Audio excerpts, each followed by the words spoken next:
Então, sejam muito bem-vindos, pessoal. A gente hoje vai ter um workshop prático e rápido para que você consiga sair daqui entendendo como que a neurociência realmente é fundamental na área da profissão da saúde e principalmente na minha profissão, né, na nossa profissão de psicólogos. É uma live rápida, eu trouxe alguns slides aqui para construir com vocês essa ideia. Já dentro do que a gente faz de neurociência é isso, a gente constrói uma ideia para que as pessoas consigam efetivamente mudar. Hoje eu quero que vocês consigam entender, primeira coisa, é que neurociência não é uma abordagem.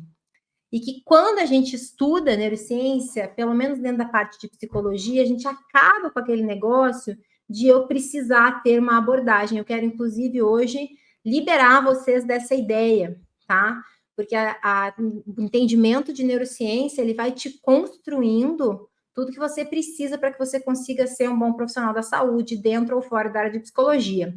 Para quem é da nutrição, da medicina, da fisioterapia, neurociência é tão fundamental quanto, porque ele vai te dar elementos, vocês vão entender que hoje, essa visão geral, hoje a gente vai enxergar de cima, assim, sabe? Como se a gente estivesse voando no helicóptero, olhando assim de cima.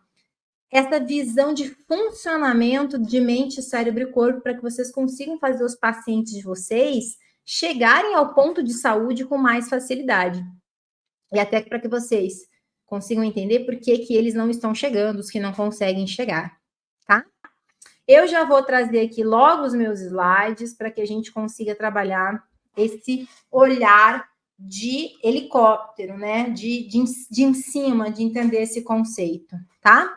Vamos lá, então, vamos lá construir a importância da neurociência para o profissional da saúde. Então, pessoal, eu montei aqui para vocês um workshop direto e reto mesmo, né? Para que vocês consigam entender aonde que isso se encaixa, mas já com a gente trazendo conceitos de neurociência aplicado à psicologia e à área da saúde. É assim que a gente vai fazer o workshop de hoje. A minha ideia é que vocês já saiam com esse pouco de conhecimento que eu vou passar, que realmente a gente vai olhar de cima, já transformado na maneira de pensar, tá?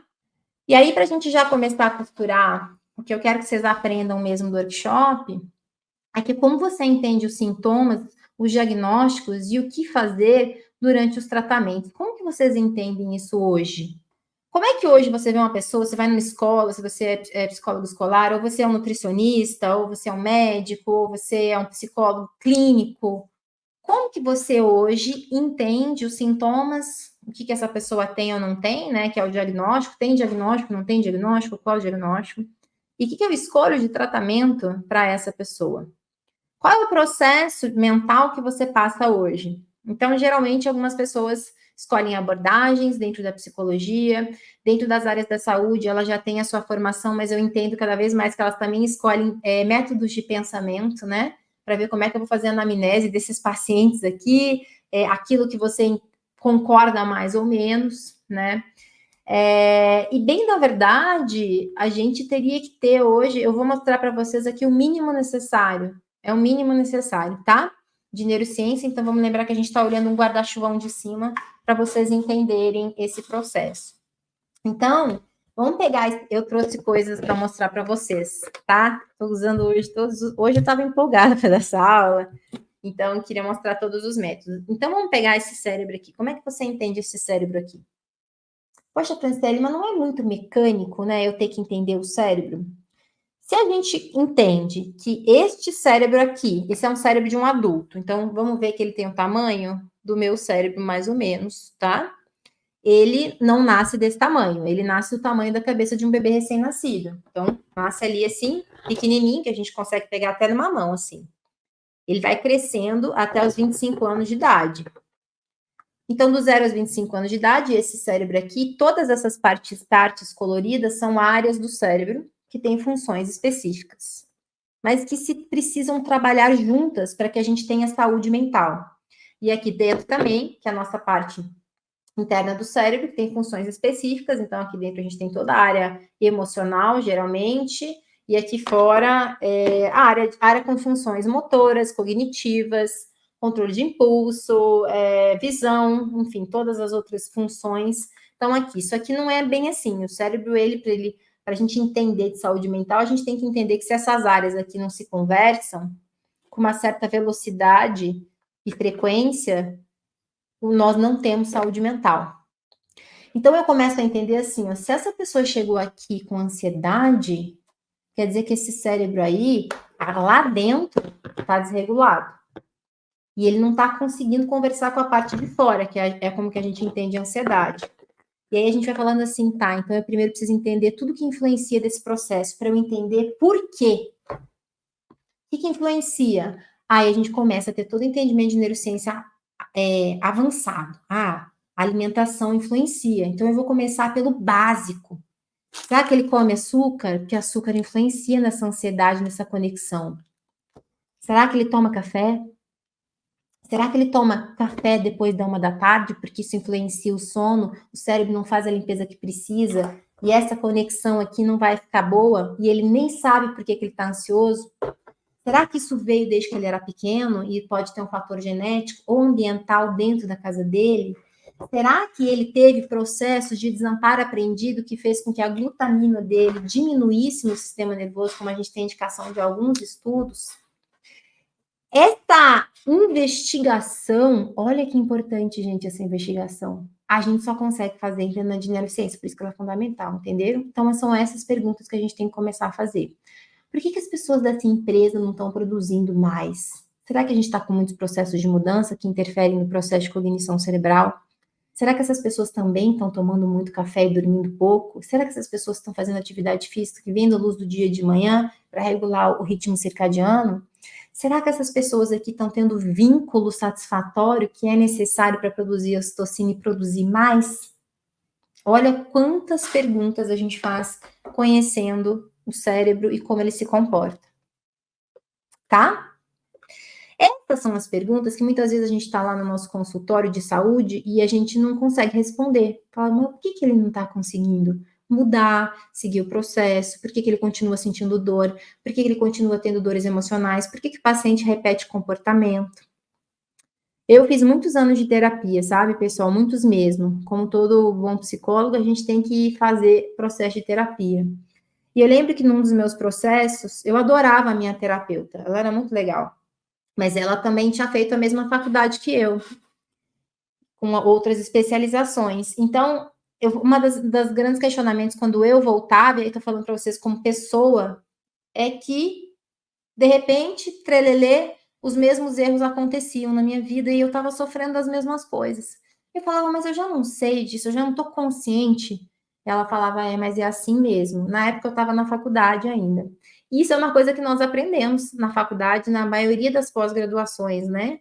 Que as nossas dores, elas continuam se repetindo, né? Por muito tempo, não é mesmo? Até que a gente consiga, e aí dependendo da abordagem, vai tratar essas, mas elas se repetem, né? E quando eu comecei a estudar neurociência, isso foi uma das coisas que acabou para mim, porque eu falei assim, não, elas não se repetem tanto, anos se repetindo, anos de escolhas erradas, mesmo eu tendo consciência, anos de falta de controle de impulso, mesmo eu tendo consciência, por que eu vivo da mesma dor há anos se eu estou em tratamento há anos?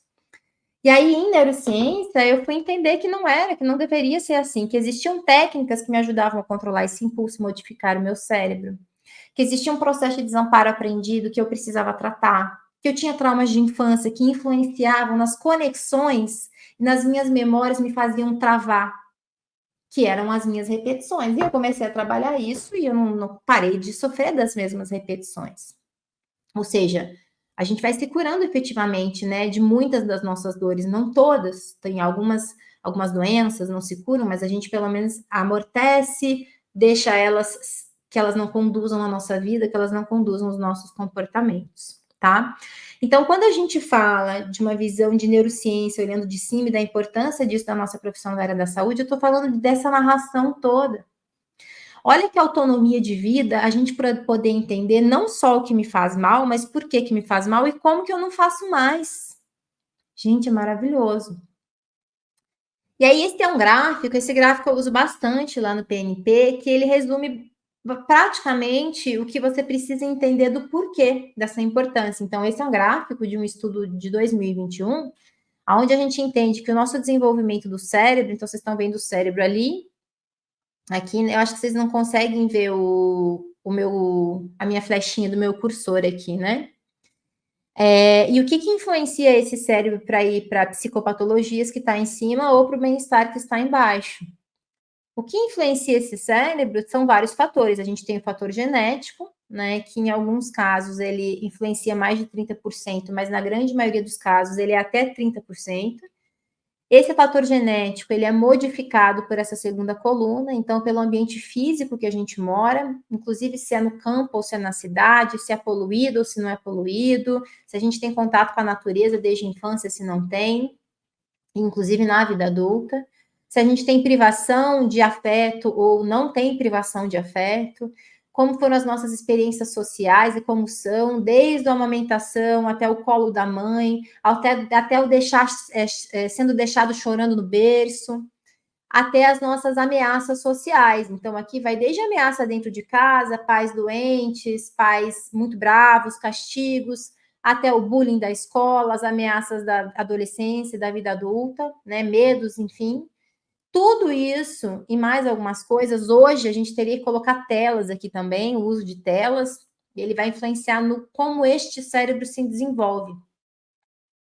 Então, quando a gente entende, e aí cada ponto daquele ali, são muitos estudos que formam uma aula. Então, você vê no PNP, a gente tem aí uma aula para cada uma dessas coisas, uma aula de 3, 4 horas, né? Porque a gente precisa entender, entendendo, né, pessoal, para atender pessoas, para mudar pessoas, a gente precisa entender das coisas no detalhe, não é um curso de 1 hora, 2 horas que vai nos ajudar. Então, assim, esse cérebro, para que ele produza saúde ou doença, ele depende de todos aqueles pontos. Só isso já explica por que a gente tinha que saber de neurociência, né? Porque daí a gente entende quais são os fatores de ameaça que influenciam, como que eles influenciam, que área do cérebro eles influenciam. Por exemplo, vou dar um exemplo aqui para vocês. Olha só que legal isso aqui. Nós somos programados para pertencer. Nosso cérebro nasce programado para conectar. E esse cérebro, quando ele vai tendo rejeições sociais, quando ele vai tendo medo do pai, da mãe, da escola, medo do bullying, medo da professora, medo de qualquer coisa que é social, é como se fosse um processo antibiológico, né? Então, ele está tendo medo daquilo que um cérebro imaturo deveria estar sendo aceito, seguro. E aí a gente começa a entender que, dependendo da ameaça, ela causa diferentes conexões no nosso cérebro quando a gente é criança ou adolescente. Então, quanto mais cedo, do 0 ao 6, por exemplo, que a gente tem ameaças sociais, mas essa parte do sistema límbico do cérebro fica superativada. A gente fica com o eixo do estresse, que é o eixo HPA, desregulado. Ou com muito estresse, ou aquelas pessoas que paralisam para não sentir nada, que é quase como se fosse uma dissociação, por exemplo. Né? Esse é um dos processos que a gente entende, mas a gente também entende que tem outros tipos de trauma que não são traumas sociais, por exemplo, que também influenciam na nossa parte de memórias, por exemplo, tá? Então, a gente vai conseguindo compreender qual tipo de ameaça influencia em qual parte do cérebro e que sintoma que eu vou ver na criança, no adolescente e no adulto. Aquele adulto, por exemplo, que tem dificuldade de relacionamento, que é muito perfeccionista ou que trava na decisão das coisas. A gente começa a entender o que desses pontos aqui, dessa segunda coluna, podem ter influenciado ele ao longo da história desse cérebro, e aí a gente trata o que aconteceu no cérebro, é esse caminho que a gente restaura. Porque, gente, a gente pode tratar o que quiser do comportamento, se o cérebro não modificar, a pessoa não modifica. E para modificar o cérebro, os estudos mais de tempo que a gente tem é no mínimo dos estudos de 8 semanas. Então, a gente precisa aí de processos em repetição e não existe um número exato para ninguém. A gente não cria um hábito em 21 dias, não cria. Isso é uma mentira mesmo. Cada pessoa vai ter um movimento e dos estudos que a gente tem no mínimo 8 semanas para criar modificações cerebrais com repetições de comportamento, que é técnicas de regulação emocional, técnicas de pensar diferente, que é a prática da mudança. Lembra quando eu falei para vocês na minha história de vida? Não, eu vou continuar sem mudar, já sei o meu problema, continuo sofrendo da mesma consequência? Não, eu começo a me regular, eu começo a modificar quando eu vejo que o problema é... Eu mapeio o meu próprio comportamento, minha própria emoção.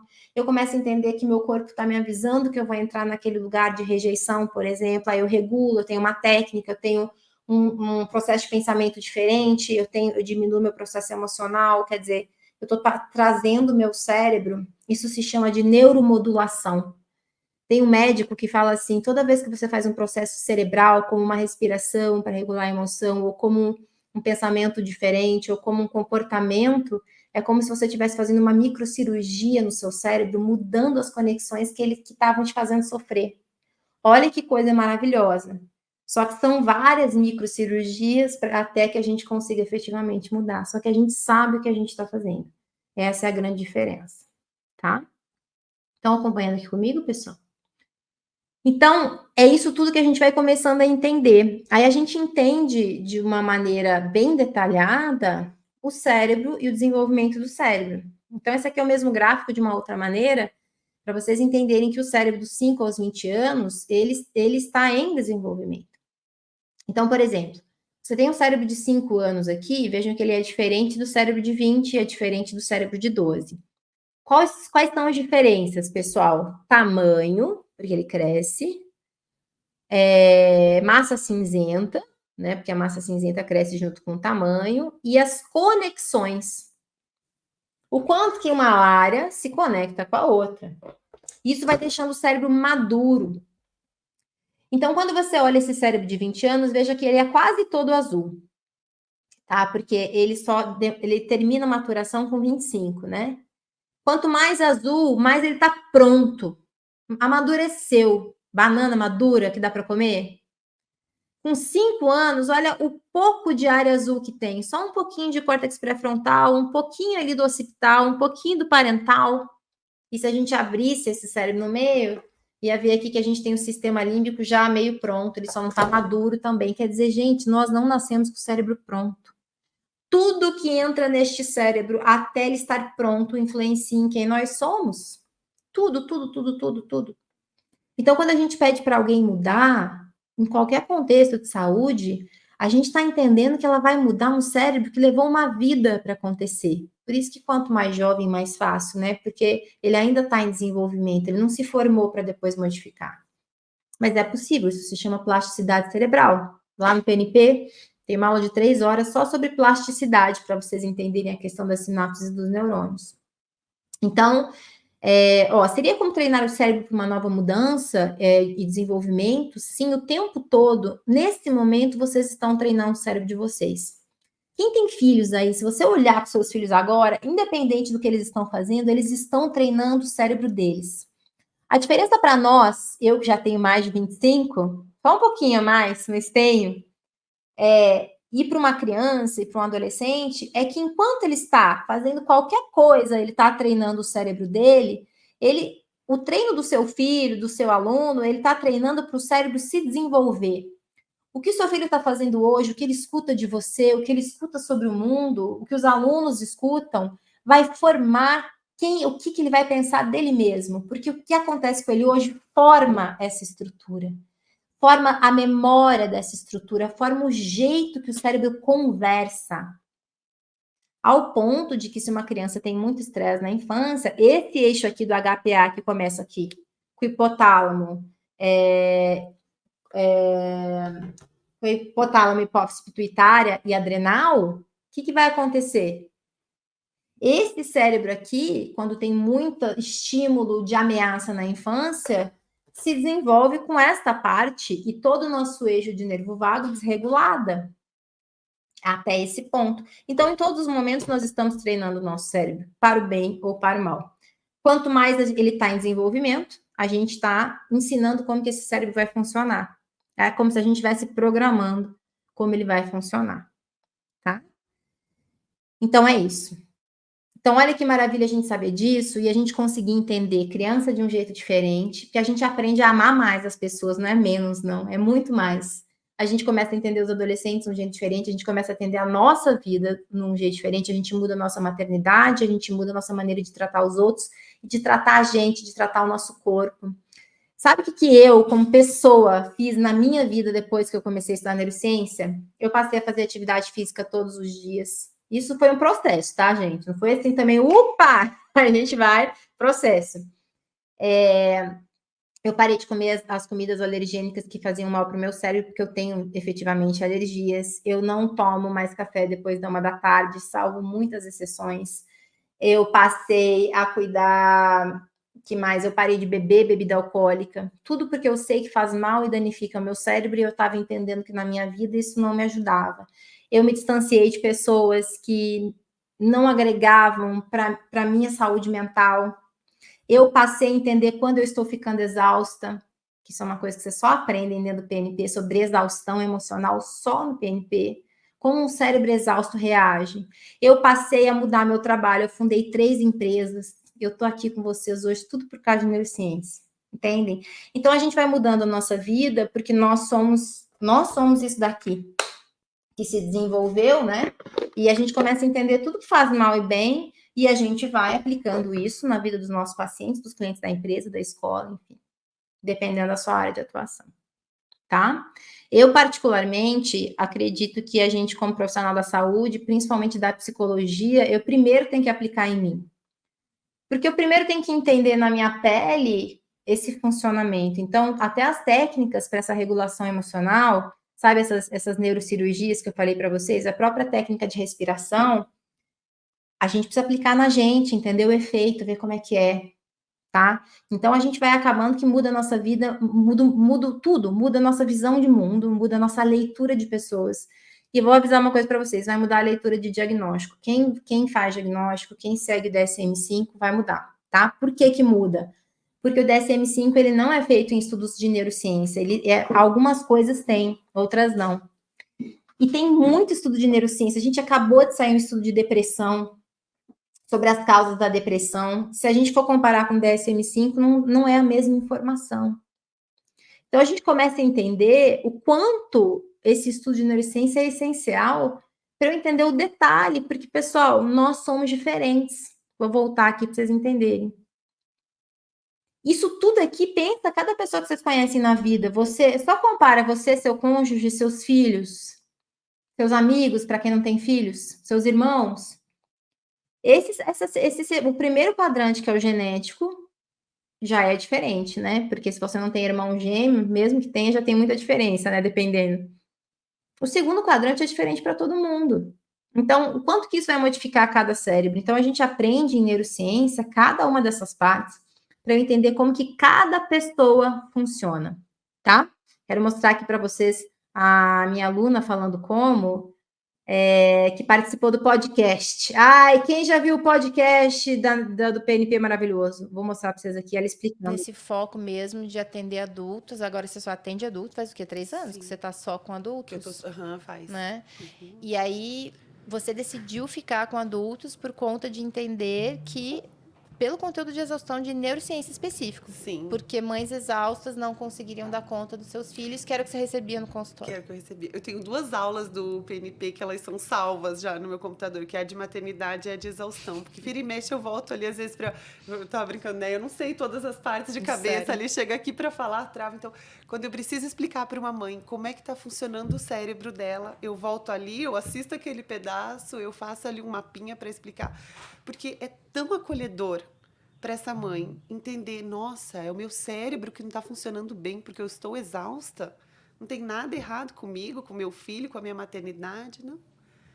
É o teu funcionamento de muito tempo sem dormir, né? A própria, eu atendo muitas mães que entram num lugar até de compulsão por doces, porque Sim. aí não dormem à noite, acordam de madrugada com fome, vão, comem chocolate, desregula mais ainda, piora. Então, quando você vai olhando para esses básicos, que você aprende isso a partir de estudar neurociência, Sim. é muito transformador. Sim, que é o efeito da falta de sono, da cafeína, e a exaustão em paralelo, né? E também os pensamentos negativos que vêm junto com o processo de exaustão. Entenderam minha aluna ali falando, né? Karina, inclusive, uma ótima profissional, aluna do PNP há muitos anos.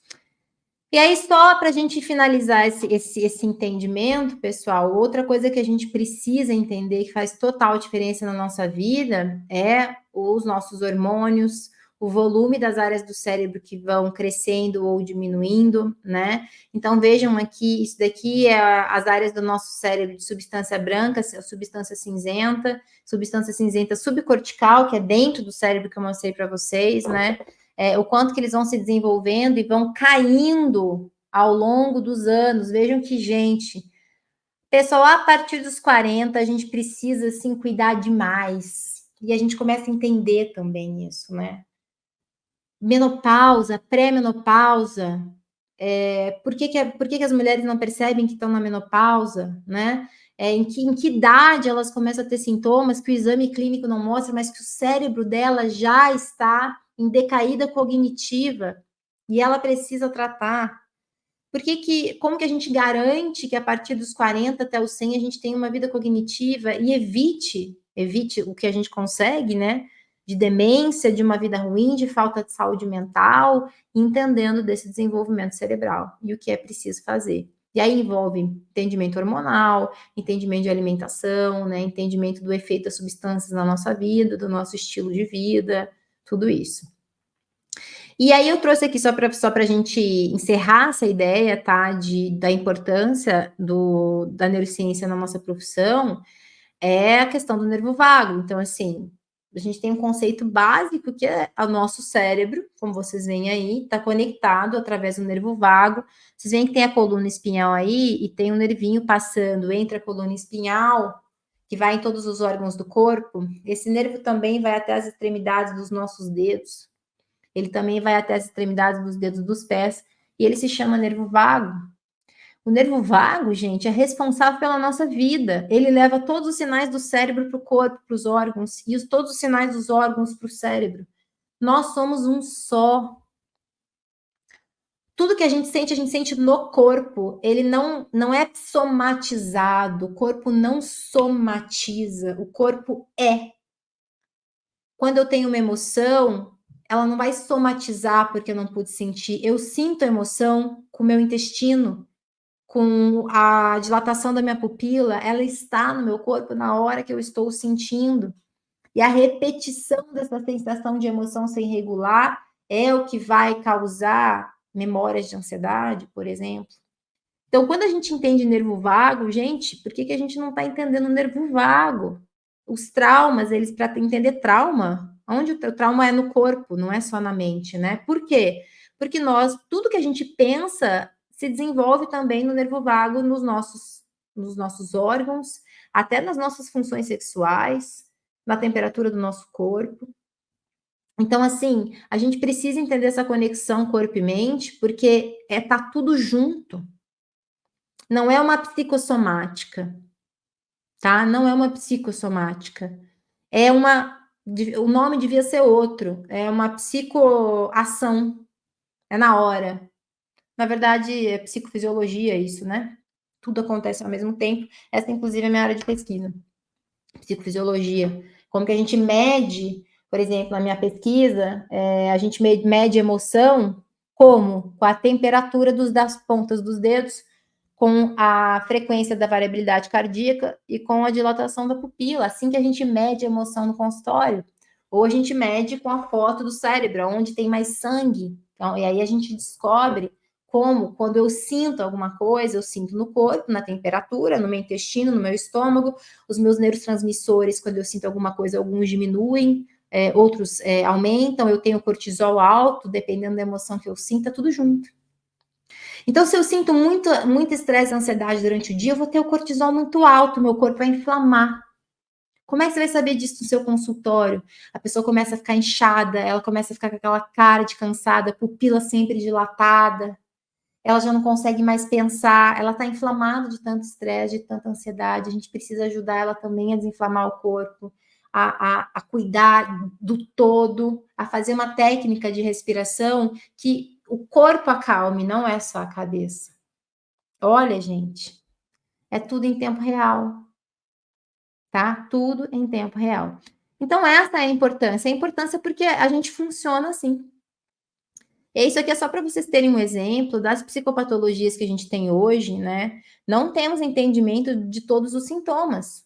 Você abre o DSM-5, a gente não consegue entender todos os sintomas. Você abre, isso aqui são estudos novíssimos de psicopatologias de coisas que não tem no DSM-5. Depressão, TEPT, síndrome do pânico, os traumas que são traumas da infância e que eles não estão classificados porque não é uma psicopatologia, mas que ele traz muito sofrimento para as pessoas, tá? Então vejam, como que a gente fica sem saber tudo isso? Não dá para a gente ficar sem saber tudo isso, né? Então, o que impacta na saúde mental, na alimentação, na vida de uma pessoa, na aprendizagem, na performance da pessoa da empresa? No mínimo, gente, é isso aqui: o sono, a alimentação, os traumas que teve ou não, porque eles influenciaram como o cérebro se desenvolveu, se teve desamparo na infância, se teve apego seguro ou inseguro na infância e adolescência, o ambiente que ele vive hoje, o ambiente que o cérebro se desenvolveu, até porque a gente tem dados de cognição, né, que quanto menos vida no campo, menos vida com a natureza, mais dificuldades emocionais ou cognitivas esse cérebro vai ter. O nível de motivação, se ele está exausto ou não, se tem psicopatologia, se tem só traços, né? Como estão as taxas de sangue dessa pessoa para a gente entender se tem ou não neuroinflamação. Por exemplo, como é que você vai diagnosticar alguém com ansiedade sem pedir para ele ir ao médico fazer um exame de sangue ou um nutrólogo? Por quê, Franciele? Porque baixa B12 dá processos muito parecidos com sintomas de ansiedade ou de depressão, dependendo se tem outras vitaminas que estão baixas. Se a pessoa, de repente, começou a ter ansiedade, principalmente se a mulher ela fez exame de tireoide, por quê? Porque a tireoide influencia no humor, se ela desregulou o processo. Você está fazendo para as suas pacientes mulheres os sintomas de cada fase do ciclo menstrual, que tem baixa de ferritina, baixa de humor, alta de humor. Isso tudo a gente não poderia dar diagnóstico sem entender disso tudo. Muitas vezes você vai precisar trabalhar junto com outro profissional da saúde, né? Porque você não vai avaliar um exame de sangue, você vai pedir para que ele faça e avalie com o profissional. Entendem? Então, olha o quanto de coisa importante que a gente tem que entender.